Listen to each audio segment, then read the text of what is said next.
శీర్షిక కథనం గమ్యం ఒక శీర్షిక. నా పేరు నాకు తెలియదు, ఎందుకనగా గమ్యం లేని వ్యక్తికి పేరుతో పని లేదు కదా. నా పేరు నాకు తెలియదు, ఎందుకనగా గమ్యం లేని వ్యక్తికి పేరుతో పని లేదు కదా.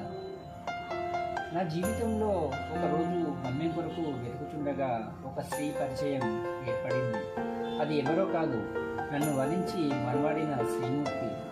తన రాకతో నా జీవితం నందు గమ్యం ఉంది అని అనిపించింది. అప్పటి వరకు నాకు జీవితం నందు గమ్యం ఉంది అని తెలియలేదు.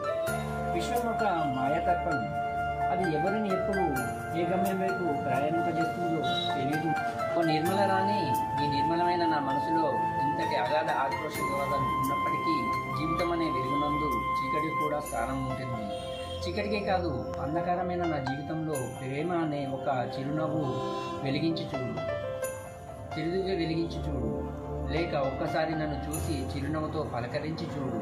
ఆ తర్వాత నీ మనసులోని అగాధమంతా కోటి సూర్యుని వెన్నెల జాబిలి వలె చల్లగాలులు వీస్తున్నట్లు, నీ మనసు హాయిగా తేలి ఆడుతున్నట్లు ఉంటుంది.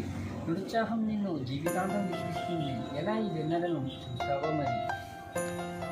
ఓ ముత్యపు మంజరి, నీ మనసు నాకు అర్పితం. నీ మనసులో ప్రతినిత్యం పూజలు అందుకునే నీ ఒక దేవకన్యవా, లేక సాగర తీర్థాన ఉన్న ముత్యపు రాణివా? మరి ఎవరి నీవు? ఎందుకు ఇంతకాలం నీ వృధా నిరీక్షణ?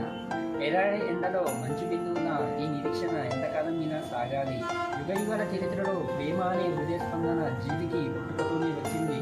ప్రతి కానీ ఈ ప్రేమకు దాసోహం మరి. మనమిద్దరం ఈ ప్రపంచం నందు ప్రేమ పక్షుల్లా విహరిద్దాం మరి. నీ రాక కోసం